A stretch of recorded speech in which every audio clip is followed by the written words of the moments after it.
Today is Tuesday, December 22nd. Clancy's back. Brilliant business move here.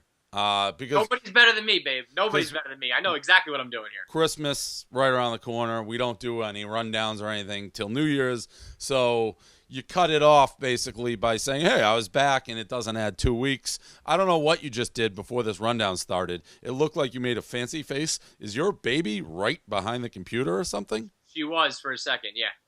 Like, come on. This is a work. You're on the clock right now. I don't need to see Kevin Clancy do the rundown. Googly faces in the middle of the rundown, and your voice stinks. We can barely hear you. So hey, I don't have to be here. If you want to bring Nate on or something, I'll go. You're the one. Yeah, you're the one now. You know I got shit to do. You're the one now.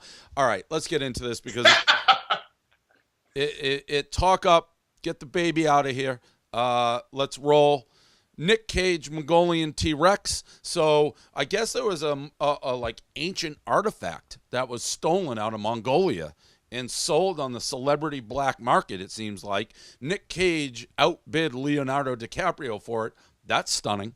Although you said the no. least stunning news ever. What? The least stunning news of all time. You're a Leo guy. I'm a Nick Cage guy.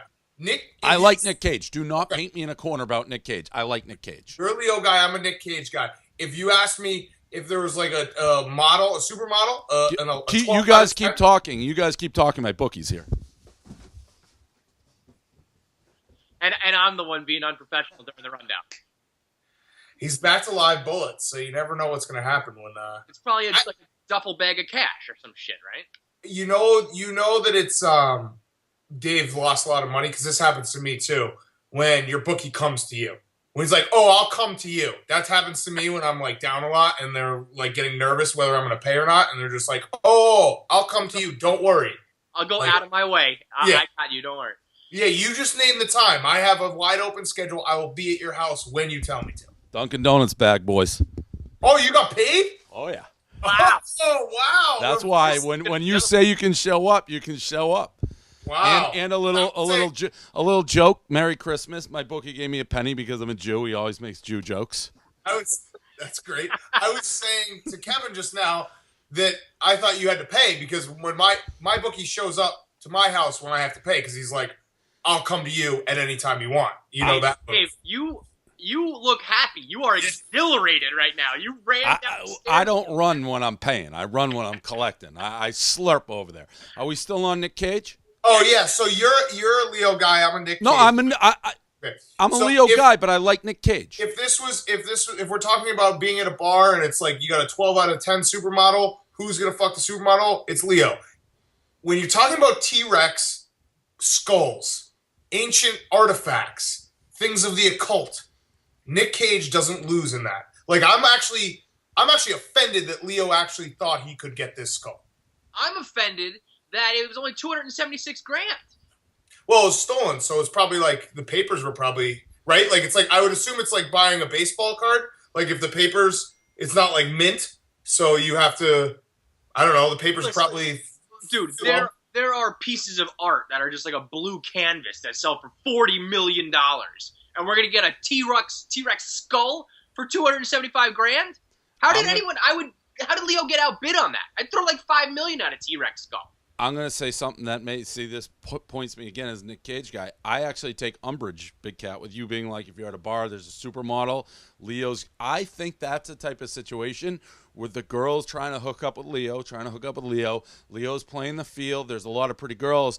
And Nick Cage sneaky bangs her in the bathroom before like. Oh, I'm not saying Nick Cage wouldn't have a chance. I'm just saying Leo has no chance when you're talking about dinosaur skulls. I thought you said Nick wouldn't have a chance. And Nick Cage will bang you in the bathroom, and the girl goes home with Leo, and Leo like finds out tomorrow, like, wait, you banged Nick Cage in the bathroom before we slept together? That's Nick Cage. Yeah, he's got that kind of presence. The only last thing I want to ask you guys is how many skulls do you think Nick Cage has in his house? Because that's the thing. Like he probably. They probably showed up and were like, "Hey Nick, you got to give the skull back," and he like tripped over like when you trip over beer cans after a bender, and he's like, "Which skull?" and like kicks a skull. They said there was 3 more Mongolian skulls missing. He's got those. Oh yeah, for sure. It's also why he gave the skull back so quickly Yeah. Because, like, when you have 100 illegal skulls and you start hemming hard, I don't know if I'm going to give back my Mongolian skull. That's Right. how you get raided. You lose all your skulls. He's like people come over and they're smoking a cigarette and they're like, "Where do I ash?" And he's like, "Here's an extra skull to ash into." Like that's Nick Cage's house. I'd be curious. I think Nick Cage is actually, like, a great actor, but he just takes every role, so he ends up Well, he's super broke because he spends all his money on Skulls. so he takes any job he can get. That's why he does bad movies. I bet he has some, like, fake skulls from movie sets that he thinks are real skulls mixed in with his skull collection. Because I think he's been in a lot of skull-esque movies. I'm going to disagree with you there. I think if Nick Cage does a movie, like the first line item on his contract is all skulls have to be real. Donate your skull. Well, I think You can't. I think No he brings prop his own skulls. I think Yeah. he brings his skulls to the set. Like I brought my own skulls, guys. Don't worry, I got it. No prop skulls. He doesn't do prop skulls. NFL pulls out a concussion study. I'm just reading this. That was a bad teleprompter read, Dave. Be better, be stronger, be faster. So, all right, there's two parts to this story. First, it came out earlier. The NFL said they're donating $16 million to this BU no strings attached concussion study. And then the NFL supposedly didn't like who they appointed as the head of this study and pulled the money. Now the NIH, which is the people from BU who are running the study, just issued a press release and said, we chose not to take the money from the NFL. It had nothing to do with them. So this is an interesting case for me because I already went all in on Goodell. What, you know, he as long as the independent investigation is Ted Wells, he'll give you all the money he wants.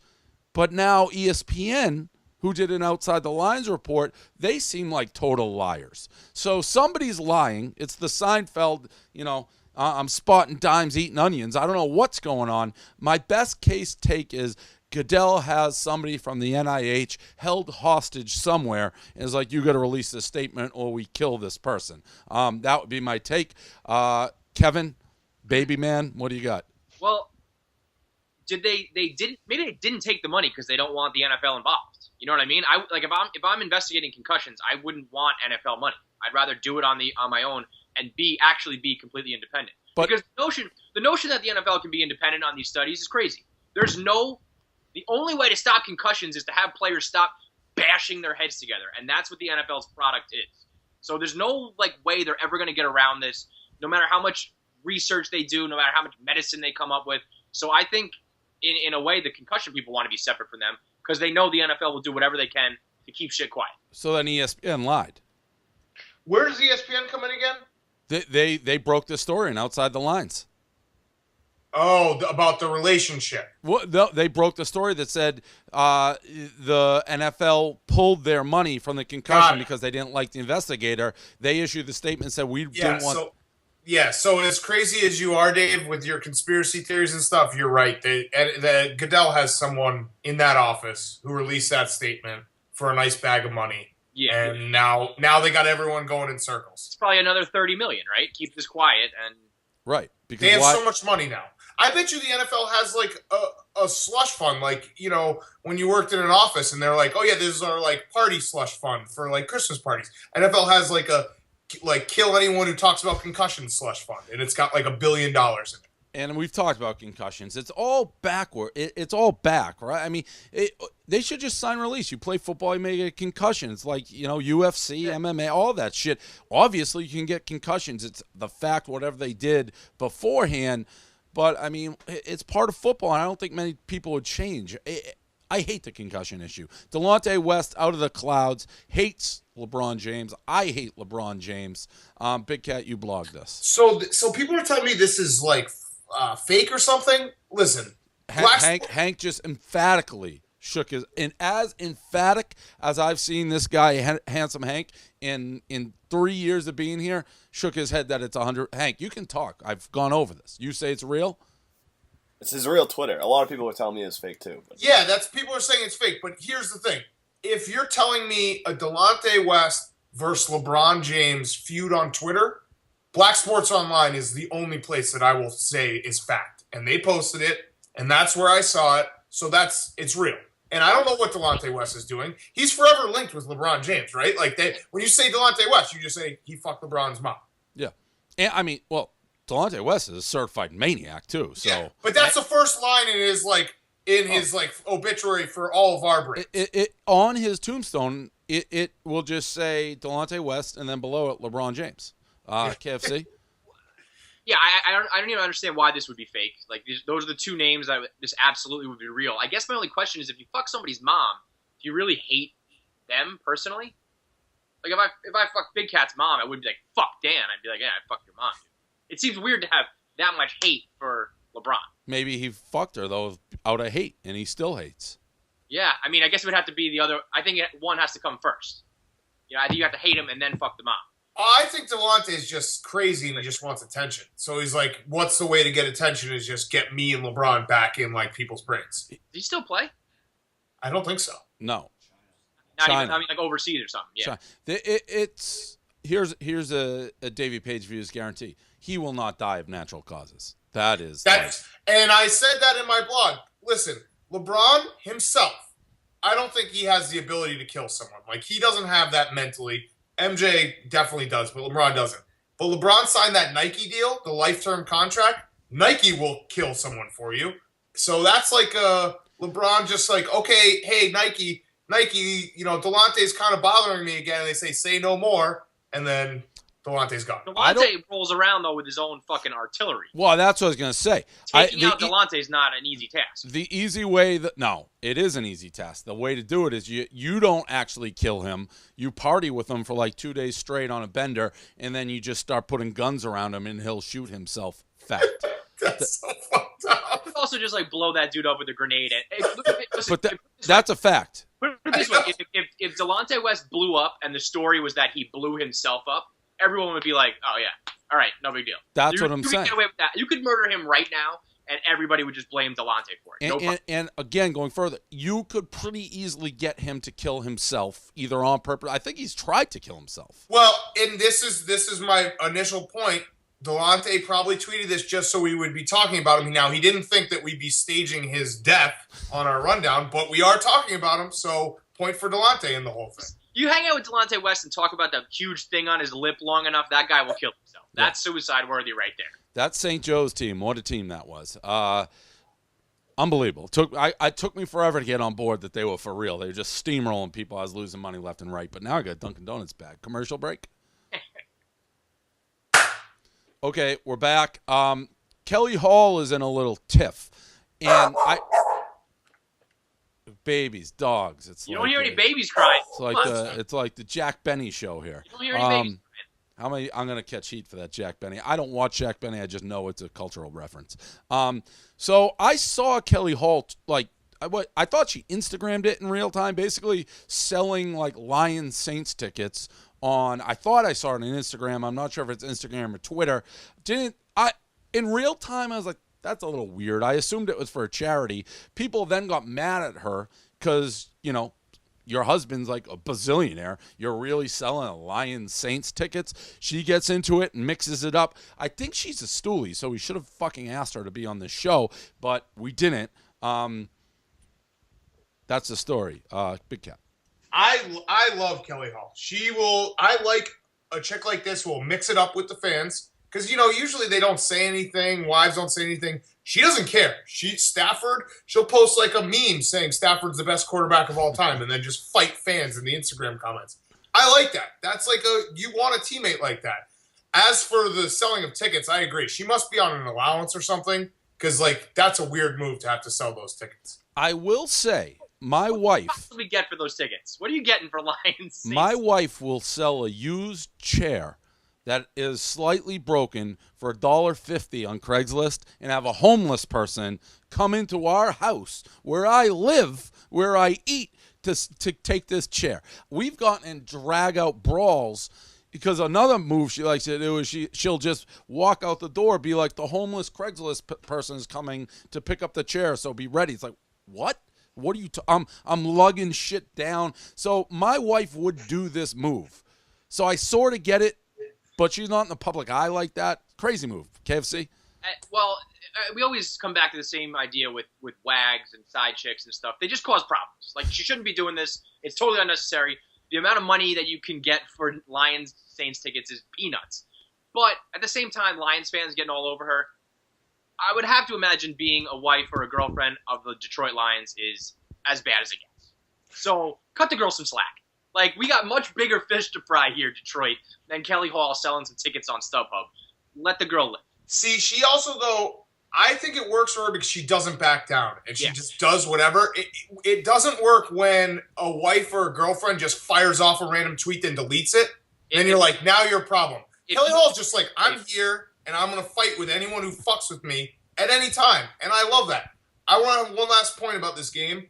You guys tell me, Detroit Diamond Superfan, I don't think they went, but if they did, how many Mardi Gras beads do you think they brought with them to look at boobs? They are Marty. I'm not saying it's definitely true, but Mardi Gras beads were invented for Superfan. Like, whoever came up with that, it's like that's the image of the guy they had. So, someone else said on Twitter, and this was correct too, they definitely brought an empty suitcase and then like bought a bunch of shot glasses at the airport to bring back to Detroit. New Orleans, Mardi Gras, that street. That's those guys. More. I picture it more as Superfan than Detroit Dawn, but I mean, couldn't be more up their alley. We may go two more. So Jim Harbaugh, just gonna give him a shout out because this quote is unbelievable. So he went to see Star Wars. Darth Vader is not in it, and he said he's disappointed because Darth Vader is his boy. He's relentless and he's a jackhammer. And he was just sad that Darth Vader wasn't in the movie. And the thing that makes it work is, he's being dead serious. Like, he doesn't see the sarcasm in it at all. He legitimately thinks Darth Vader is his boy. Big Cat, Harbaugh used to be your boy. Yeah, it hurts me to see these quotes because they are so perfect, Harbaugh. And like you said, he never breaks character, so you know it's real. And I absolutely think he sat in Star Wars the whole time and was like, wait, where the fuck is Darth Vader? Like, he came out and he was like, yeah, I guess it was okay, but it needed more Darth Vader because that guy works so hard. And it's like a perfect 100. Like, everyone loves it. Everyone who's a Star Wars saying it's the best. Like you said, he came out like sulking because there's no Darth Vader. KFC? I don't think he realizes Darth Vader's dead, right? This is after. Yeah, but so it was totally impossible that he would be in it. But I think Harbaugh's probably like, Darth Vader, if I know Darth Vader like I think I do, he'll work himself back from the dead. It's perfect that he dropped the Dwight Schrute, too. Because that's like the holy trinity right there. Harbaugh, Vader, and Schrute. And there's no way he equated that. But he is sort of like Dwight Schrute in a lot of like ways. Very similar with like his commitment to the office place. I will say also, and just quick shout out to me, and this has to kind of bother you too, Big Cat. I know, the be a dude. I got it. Dude. That was like an act of God. That was the one statement, the be a dude, that I didn't have in my realm, that I'm like, damn, I wish my team had that. The first thing I did, I welcomed a T-shirt guy. I'm like, I need 100 be a dude shirts in Michigan. That was one of those moments where I didn't, like, I think it was probably Saturday. I was just laying around and I like had a pain in my side and I was like, oh, that's weird. And then I find out like 2 days later that it was like the moment they hired the Be a Dude guy to Michigan. Such a great, it literally is like the best tagline. I hope they start doing those little like vines that BC used to do where you just walk around and you see somebody, you're like, be a dude. But if you're the BC coach, what's his name? Adazio. You had to have that in the contract that you get to keep be a dude, right? He openly has said that the other guy invented it. So I don't know that he can. Huge, like that would be, I wouldn't hire you. If you made be a dude, I would make you sign it over to me instantly if I was the head coach. Be a dude is the best statement tagline going in college sports. That should have been like Barstool's tagline from the beginning. Absolutely. Not you for not making it. Forget that common man shit. It should have been be a dude. Be a dude. Barstool Sports. I can't wait for the backlash though, because Michigan, like pretty soft student body. They're definitely PC. There's going to be a little be a dude backlash. I'm going to love it. I'm not overruling trying to change that. Barstool Sports, be a dude. That is 1,000 times better than by the comment for the Barstool Sports, be a dude. Let's just do it. Let's just steal everything else. That's it. Boom. That's the tagline. There's no one who. I think we have to do that. Like, that may be a vote. Like, raise your hand right now if you think we should change to be a dude. I think we have. Unanimous. Be a dude. All right, so we'll see it. The tech, we'll have it on the website in 2018. You'll see it then. This story is breaking real quick. I don't know if we'd talk about it. We'll be the first to talk about it when it becomes big. A BU kid got kicked off the hockey team for supposedly gambling. At first, they said he wasn't gambling on hockey, so it's like, what's he betting, $50 on the NFL? They fucking kicked this kid off. Now there's rumors. This whole thing started with a random text from like a Cox Sports guy who said it's very, very serious issues at BU. I thought for sure it was rape, the way he was like talking about it. Then you hear it's this gambling thing that doesn't seem serious. Now there's whispers BU threw the national championship in hockey, and everyone's pointing to the goalie who had the worst game ever. But anybody who thinks a goalie would throw a hockey game by letting in those soft goals when you can let in a million shots is nuts. I don't know that you guys want to add on it, but it's out there, the story. What is that? I just don't understand. Like, it's not like college basketball or the NFL where you can get serious money down on it, right? Exactly. Yeah, that's what I said. First thing I said to Feidelberg. Right. So you can't. I would assume it's like some kid's in a hole and maybe his buddy's in a hole and they're trying to get out of it. But even if they're trying to get out of it, what's the most you could bet on a college hockey game?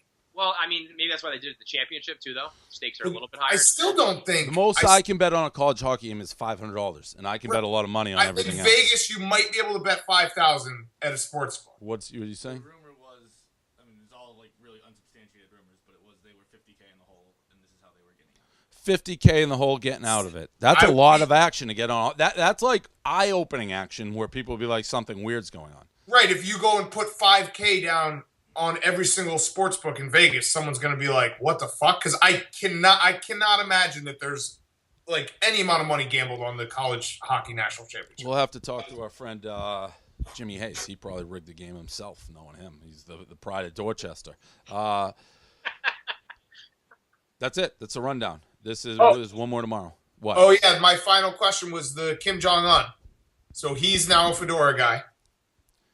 I'd love to have that fixed one day. Fedora hats, I will contend, might be the hardest hat to pull off because there's no room for error. If you do it, you're like the most dapper man in the world, and if you don't, you're the biggest tryhard you've ever seen.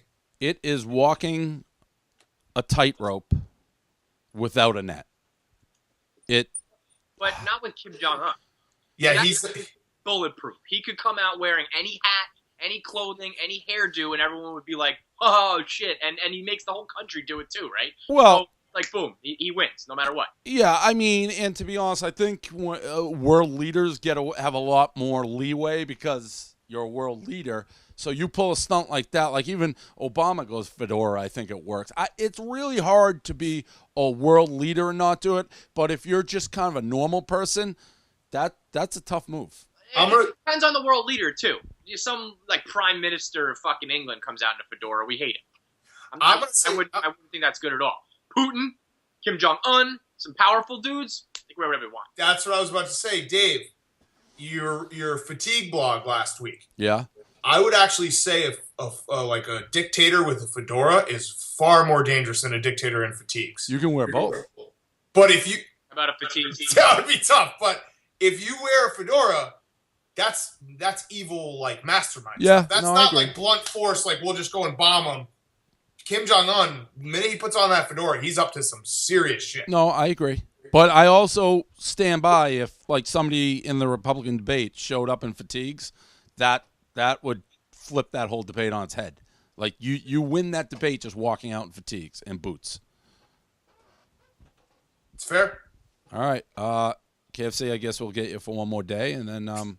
Maybe, I don't know. So what do you... I think we got a quick window into what you do when you're not blogging for the last 3 weeks. You just make faces at your baby? That's it. That's all I do. I'll say this, Kevin.